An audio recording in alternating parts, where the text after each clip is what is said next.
एक बार एक कंजूस था, वो भी ऐसा ही था, उसने भी अपने पत्नी बच्चों को सबको मायके भेज दिया।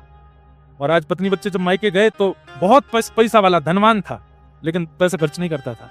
तो अपने मुनीम जी से बोला, मुनीम जी अब गृहिणी और बच्चे तो चले गए, मैं और आप बच्चे, क्या करें? सेठ जी आज्ञा करो, क्या करें? छिलके की दाल रूखी रोटी बना लो, वही खाते हैं आप तो। नहीं नहीं नहीं, अब बहुत दिन हो गए, आज एक काम करो, खीर बनाओ। बोले क्या सुन रहा हूं मैं, आप खीर की आज्ञा कर रहे हैं? खीर बनानी है? बोले हाँ, जाओ बाजार जाओ, केसर लेके आओ, दूध लेकर के आओ, चावल लेके आओ, शक्कर लेके आओ, मेवा पिस्ता बादाम लेके आओ, आज खीर बनाएंगे हम और दोनों पाएंगे। खीर बनी। बोले इसको मटके में धर दो, और सुनो आज पूर्णिमा है, चंद्रमा के नीचे इसको रख देंगे, रात में सुबह उठ करके खाएंगे। मुनीम जी बोले ठीक है।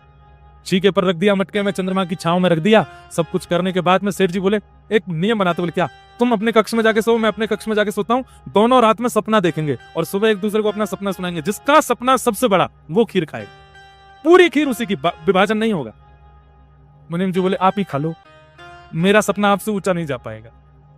नहीं नहीं नहीं नहीं, सपना तो देखना है और सुबह बताना भी है। सो गए, सुबह उठे, सेठ जी ने उठा, मुनीम जी आओ।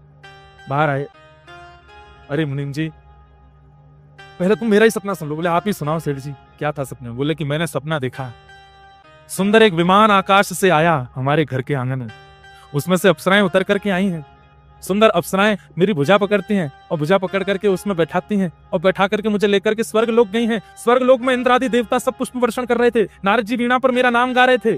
स्वर्ग में सब लोग जाते हैं, सबको अपने कमरे मिलते हैं, पर मुझे देख करके इंद्र प्रसन्न हो गया। बोले इनको कमरा नहीं, इनको तो मेरी गोद में बैठा, और मुझे ले जाकर के इंद्र की गोद में बैठा दिया। मैं क्या बताऊं, ऐरावत हाथी मेरे नाम कर दिया। बोले आज से ऐरावत हाथी तुम्हारा, इस पे तुम दो लो। इतना बड़ा सपना कोई देख सकता है? अब तुमने क्या देखा तुम बताओ जी? बोले मेरे स्वप्न में यमराज आए। बोले अच्छा फिर क्या हुआ? बोले वो जैसे आंगन में आपका विमान उतरा था, उनका भैंसा उतरा था। बोले अच्छा फिर क्या हुआ? बोले भैंसे से यमराज जी उतर के मेरे कमरे में आए और मेरे सामने आके खड़े हो गए, अपने दंड से उन्होंने मुझे मारा। मैं उठ के बैठ गया, मैं क्या हुआ, अपराध क्षमा, निकलो बाहर निकलो। मैं बाहर निकला, बाहर निकल करके मुझसे बोले ये क्या है चीके में? बोले खीर है, इसको उतारो। बोले मैंने दंड के धर के मारे, चीके से खीर उतार ली। बोले खोलो, मैंने खोला। बोले अब इसको खाओ। मैंने खाया, थोड़ा खा करके छोड़ दिया। बोले पूरा खाओ। मैंने पूरा खाया। बोले अब चाट जाओ इसको, एक बूंद भी बचा तो तुम बचोगे नहीं। बोले अब जाके सो जाओ।